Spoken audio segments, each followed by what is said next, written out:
Hi there. I'm Bob McGurty, the Rickshaw Journey guy. Thanks for tuning in and just appreciate you taking time to listen to what I have to share with you. And I just want to pause before we get into today's topic. And I just want to say I'm really encouraged. Every week, I have multiple people, some that I know and I know are watching, and you're close friends, and some I don't know. I had someone recently remembered me from a church I had spoken at, and I am certain it's been more than 20 years since I've been to that church, but she connected to me on YouTube, and I'm so grateful for that kind of connection. And I hope that this is helpful and valuable to you. Please reach out to me at any time, Bob at rickshawjourney.com. Please check out the YouTube channel, youtube.com/ Bengali Bob. Or if you go into YouTube, just type Bengali Bob and you'll get there. There's podcasts that you can, most any podcast that you're listening to is likely that I'm on there, but appreciate your comments, your feedback, and your encouragement. Again, Bob McGurty here, the Rickshaw Journey guy. And we talk about life. I talk about experiences. I share stories. I'm a storyteller, a networker, a mentor, and hopefully I'm someone who's helping you. And please check out our website, rickshawjourney.com, get on our weekly emails, get our reflection guide. And all of these pieces that I'm sharing are coming out of a book that I've been writing. And anyhow, let's just jump into today's topic. And again, thank you for being here. I'm personally grateful. Appreciate you. So today's subject is about voices and the voices that have shaped you. Have you ever thought when you make a decision, let's just and I don't know what the decision might be, but you have to make a decision. You make it, and in the process of making it, or after you've made it, you said, "Why did I make that decision? What were the influences, the voices that said that's the decision to make? Who's speaking into your life? Um, the early voices of our life, they come from multiple directions. Our family is a big one. Our parents, how they raised us, our siblings, our aunts, our uncles, our cousins, our culture. It may be our neighborhood of where we grew up. And being in America, we talk about I grew up in an Italian family. I grew up in an Irish family. I grew up in a close knit family. I grew up in a certain type of a neighborhood, a city, or in the country, or on the farm, those kind of things. Culture is a big deal. Education, teachers and professors and people who took an interest or a liking in you. Um, One of the voices is our experiences, and some of those experiences are failures. Sometimes they're successes, our faith or lack of faith, what we do or don't believe. But these are voices that come in, and some of them are beautiful voices, and some of them not so much. And if we're not careful in thinking about the voices that have shaped us, we might be following the wrong voices, and we don't even know it. And we have to get to that why. We have to say, well, why did I make that decision? Why did this thing just flare up? Why did I snap? Why did I choose to go down this road? Because something in me is conflicted. And the easiest way to deal with conflict is ignore it. I think we all know that. That's short term easy, long term difficult. But the most important thing you can do is to think about the voices that have influenced you, and to be able to recognize and understand and evaluate. Well, I've always done it this way, or no, in our house we never do that. And their voices, and some of them are fun, some of them are healthy. I remember being in Nepal, and we were going on a trek. And so my boys, Bobby and Josiah and Twyla and I were heading on this trek. And what had happened in these big mountains in the Annapurna mountain range, and a bus driver had accidentally hit someone and killed them. And the neighborhood wanted vengeance. They wanted revenge. They wanted justice. They wanted the driver to pay. They wanted compensation for this dead child. And so the way they knew to do it was the neighborhood had literally shut down the road. So we are 5 kilometers before our destination. And so everybody's outside and they're shouting, and there's police and there's neighbors and there's arguments, and everybody's trying to get the scoop. And so our people from our bus who were Nepali and could speak Nepali were going out and getting information. And this is just kind of a cultural way. And so everybody wanted to know what was going on.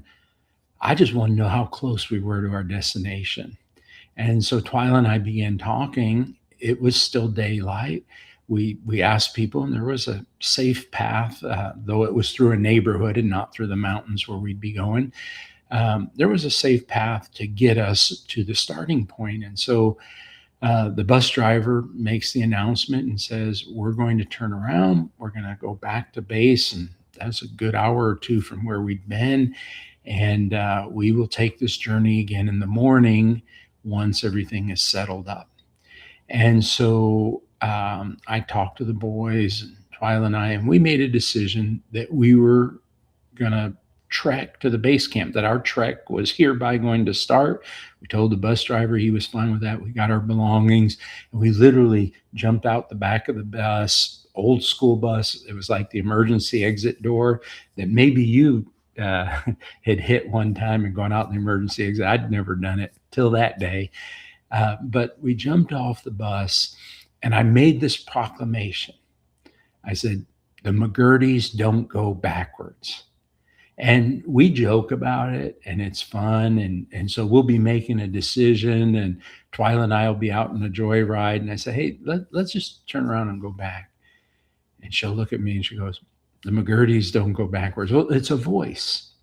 And that's not a particularly hurtful, and maybe even not a helpful voice. It's a fun one. It's memory. But what are those voices that are in your life that affect your decision, even if you're not really aware of it? The values that your parents instilled in you, and the challenge and the important piece of this is that you really have to understand the why. Why do I make certain decisions? Good or bad? Why? What is it? What are those early voices and influences? School. Was there a teacher who especially looked out for you and was just really there to just, they filled in the gap, they had a sensitivity, they had a concern, and you feel like superwoman or superhero you can do because Mrs. So-and-so believed in you. That's powerful. But when we're making decisions, the danger is, what if we're not making our own decisions? We're just making them on the voices that we were brought up with. It is important to critically analyze those voices and to grow into finding your own voice. And you'll never find your own voice if you are just doing things because you always did them. You're doing them because those were the things that you were told you ought to do. But you have to find your voice. And part of that is going through those early voices and finding out who has influence. Who are you still listening to? And so maybe failures. You fail and you're like, I'll never be able to. And you may not even believe that, but you were taught that. And it was an early voice that you failed at something, and boy, you'll never amount to anything. You'll never be able to. And you can fill in the gap, X, Y, Z, whatever it is. So a couple of questions. Whose approval am I still seeking? Who am I still trying to make happy? They may not even be on earth anymore, but you're still you bring them into the process. Um, who still controls my thought process? Um, and honestly, whose voice deserves less influence in your life?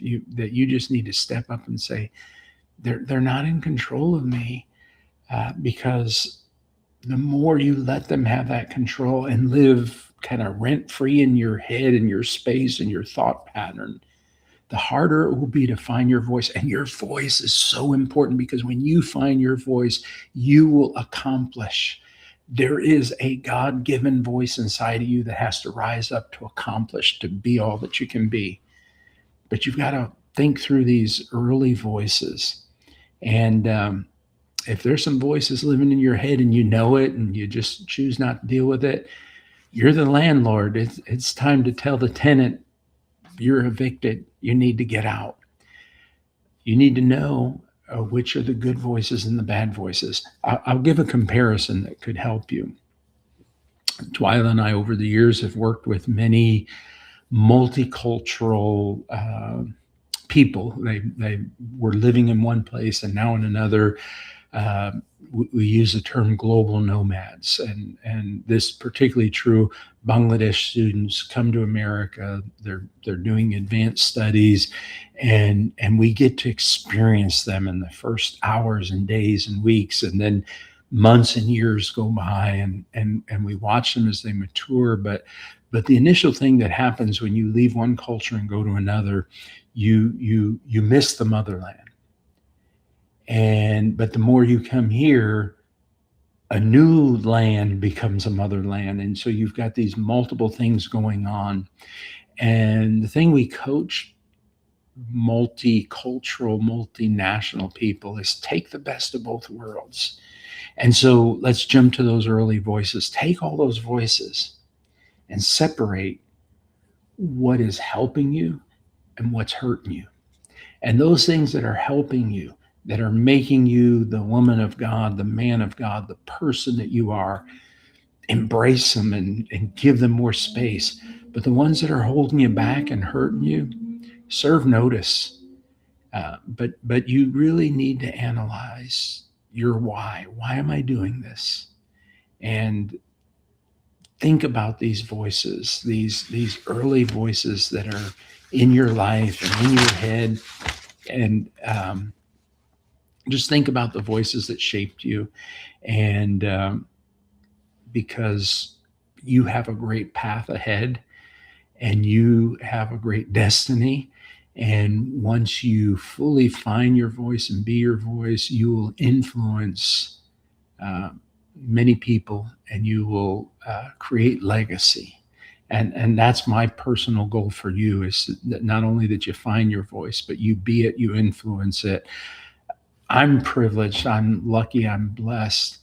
I get to hang out with people who are life changers, and it is so much fun. My Rotarians that I'm a part of, the Rotary Club of Western Forsyth, my church, my pastor, Pastor Allen. I get to hang out with people who are making significant differences in the world.